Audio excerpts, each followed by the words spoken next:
चुनाव आयोग को डॉक्यूमेंट नहीं दे रहे हैं। अभी जब समय समाप्त हो जाएगा उसके बाद आके हल्ला मचाएंगे। हमारे यहाँ ऐसा ही होता है। और जो लोग कहते हैं कि अर्थव्यवस्था मर चुकी है, तो समझिए अभी भी इस 50% टैरिफ के बाद भी भारत दुनिया की सबसे बड़ी अर्थव्यवस्थाओं में फास्टेस्ट ग्रोइंग इकोनॉमी है। बात तो सही है। दौड़ना तो पड़ता है। लड़ने आए हैं, बचाने आए हैं, आपके माध्यम से मैसेज पहुंचाने आए हैं। बड़ा हरामी हो बेटा। इन्होंने कहा दुनिया का कोई एक ऐसा देश बताओ जहां ट्रंप ने टैरिफ ना लगाया हो। दुनिया को कोई ऐसा देश बताओ जहां का प्रधानमंत्री जाकर के कहता हो अब की बार ट्रंप सरकार। नमस्कार दोस्तों, आज के इस खास वीडियो में हम देखेंगे उस दमदार बहस को जिसमें बीजेपी के राष्ट्रीय प्रवक्ता और राज्यसभा सांसद सुधांशु त्रिवेदी ने राहुल गांधी के चुनाव आयोग और वोट चोरी के आरोपों का करारा जवाब दिया। वीडियो को अंत तक देखें और जानें असली सच्चाई। चैनल को सब्सक्राइब करें और बेल आइकॉन दबाएं ताकि आपको ऐसे और वीडियो तुरंत मिले। तो चलिए शुरू करते हैं। भारत की अर्थव्यवस्था मर चुकी है। क्या बात कर रहे हैं? भारत का लोकतंत्र समाप्त है और वोट की चोरी हुई है। क्या बोला तूने? इस नैरेटिव के बीच में मोदी कह रहे हैं सौगंध मुझे इस मिट्टी की, मैं ये देश नहीं झुकने दूंगा। कैसे कर पाएंगे? Good question, you are a good question.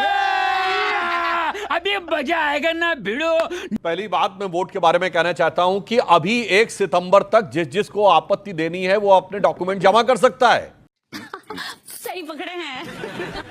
मगर चुनाव आयोग को डॉक्यूमेंट नहीं दे रहे हैं। अभी जब समय समाप्त हो जाएगा उसके बाद आके हल्ला मचाएंगे। हमारे यहाँ ऐसा ही होता है। और जो लोग कहते हैं कि अर्थव्यवस्था मर चुकी है, तो समझिए अभी भी इस 50% टैरिफ के बाद भी भारत दुनिया की सबसे बड़ी अर्थव्यवस्थाओं में फास्टेस्ट ग्रोइंग इकोनॉमी है। बात तो सही है। दौड़ना तो पड़ता है। चौथे नंबर की हम अर्थव्यवस्था है, चौथे बड़े स्टॉक एक्सचेंज हैं, तीसरे बड़े ऑटोमोबाइल के मैन्युफैक्चरर हैं, तीसरे बड़े हम सिविल एविएशन के सेक्टर हैं, दूसरे बड़े मोबाइल हैंडसेट के मैन्युफैक्चरर हैं। और वो भारत जिसके बारे में इनके नेता कहते थे कि भारत वाले लोग कम समझदार हैं, टैक्स भी नहीं है, डिजिटल ट्रांजैक्शन कैसे कर पाएंगे। डिजिटल ट्रांजैक्शन में हम दुनिया के नंबर 1 देश हैं। आग लगा दी, आग लगा दी, आग लगा दी, आग लगा। और सिर्फ नंबर 1 नहीं है, दुनिया का 48% डिजिटल ट्रांजैक्शन भारत में होता है, जो अमेरिका चाइना दोनों को मिला दीजिए उसके बाद भी कम है। और चांद के छूते कोने को छूने वाले, दक्षिण ध्रुव को छूने वाले हम दुनिया के पहले देश बने हैं। यही नहीं, अभी और सुनिए। मगर क्या बताएं, जिनके आंखों की शर्म ही मर चुकी हो उनको भारत की अर्थव्यवस्था निश्चित रूप से मरी हुई दिखाई पड़ेगी। आज मैं विनम्रता से पूछना चाहता हूं विपक्ष वालों को चैलेंज करके, दुनिया का एक देश बता दीजिए इस पे अमेरिकन टैरिफ ना लगाया हो। देखिए सर, अभी हम कुछ नहीं बता सकते हैं आपको, हम डिस्कशन में अभी हैं। बताएं, जैसे होता है ना कौन बनेगा करोड़पति में, एक सवाल बताइए। दूसरा, दुनिया का एक जंग बता दीजिए जिसमें युद्ध विराम का दावा ट्रंप ने ना किया हो। बस हवा निकल गई। चाहे वो कंबोडिया और थाईलैंड हो, चाहे वो ईरान और इजराइल हो, चाहे रशिया या यूक्रेन हो, या भारत या पाकिस्तान में हो। तो मेरे भाई पूरी दुनिया में देखो क्या हो रहा है। हमको नहीं पता, हमको कुछ नहीं पता। हकीकत ये हो रही है कि सुनामी आई हुई है। मैं नहीं मानता। सुनामी आई है तो आप करें जहाज हमारा डगमगा क्यों रहा। उनसे को भैया भूकंप आ गया, चारों तरफ समुद्र में लहरें उठ रही। वो कह रहे उससे नहीं सोचो, हमको तो जहाज के कैप्टन को इल्जाम देना है। तो मैं एक पंक्ति में कहना चाहूंगा, आप लोग कौन? मोदी जी ने जिन विपरीत परिस्थितियों में से इस देश को निकाला है, तो हमें इल्जाम मत दीजिए। बहुत अफसोस होता है। तुम्हें कैसे पता चला? तुम्हें कैसे पता चला? मोदी जी की तरफ से विपक्ष के लिए कहना चाहूंगा, हमें इल्जाम मत दीजिए। बहुत अफसोस होता है, बड़ी तरकीब से कश्ती यहां तक लेके आए हैं, बदल देते हैं हम दरिया की लहरें अपनी हिम्मत से। आंधियों में भी अक्सर चिराग हमने जलाए हैं।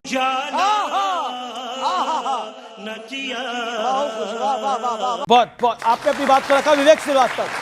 देखिए, देश की अर्थव्यवस्था मर चुकी है। असंभव। देश की अर्थव्यवस्था मर चुकी है, लोकतंत्र समाप्त हो चुका है। तो आप यहां कैसे खड़े होकर बोल रहे हैं? कुछ भी बचाने के लिए मर चुका है। तो हम ही तो बचाने ये लाइट कैसे जल रही है, ये एसी कैसे चल रहा है, ये यहां पर आए कैसे है, ये अर्थव्यवस्था मर चुकी है। और अगर लोकतंत्र मर चुका है तो आप कैसे बोल रहे हैं? हम जोर जोर से बोल के लोगों को स्कीमें बता दे। लड़ने आए हैं, बचाने आए हैं, आपके माध्यम से मैसेज पहुंचाने आए हैं। बड़ा हरामी हो बेटा। इन्होंने कहा दुनिया का कोई एक ऐसा देश बताओ जहां ट्रंप ने टैरिफ ना लगाया हो। दुनिया को कोई ऐसा देश बताओ जहां का प्रधानमंत्री जाकर के कहता हो अब की बार ट्रंप सरकार नमस्ते ट्रंप, हाउडी मोदी, विश्व गुरु। ट्रंप और मोदी की जो दोस्ती है वो अटल है। अब देखिए अमेरिका के साथ नया अध्याय चलेगा। चीन की आवश्यकता नहीं, रूस की आवश्यकता नहीं, कोई नहीं, मोदी ही मोदी। खोपड़ी तोड़ साले। ट्रंप ही ट्रंप। किसने कहा कोई है ऐसा देश? ये है वो देश। और उसके बाद 30 टाइम्स प्रेसिडेंट डोनाल्ड ट्रंप जाकर के पूरे विश्व में घूम घूम के कहते हैं मैंने फोर्स किया था उस सीज फायर को जो भारत और पाकिस्तान ने जिसको अपनाया। एक ही देश है, यह है वो देश। तीसरी फेल पीटी पास, मैं बीए इंग्लिश हूँ, समझे? ये सब जानने समझने की अक्ल चाहिए जो तेरे पास नहीं मेरे पास है। और उसके बाद यहां टैरिफ लगता है पड़ोसी मुल्कों पे 16%, 19%, यहां 50% का टैरिफ है। यह है वो महान दोस्ती। जब विपक्ष कहता था अमेरिका की लाइन टो मत करिए, यही नहीं, माननीय अटल बिहारी वाजपेयी, बात भाजपा की नहीं है, वाजपेयी का हमने हमेशा सम्मान किया है। हम विपक्ष में थे, हमने उनकी नीतियों के खिलाफ बोला, लेकिन वाजपेयी पैलेस्टीन पे खड़े हो गए। क्या कहना क्या चाह रहे हैं भाई आप बच्चे जाकर के यूट्यूब पे उनकी स्पीच को सुनिए, कैसे बब्बर शेर की तरह प्राइम मिनिस्टर वाजपेयी ने कहा कि भारत का एक स्टैंड पैलेस्टीन के साथ। और मोदी साहब चले गए इजराइल के पीछे, क्यों? क्योंकि डोनाल्ड ट्रंप ने कहा है। भाई साहब कुछ ज्यादा नहीं हो गया?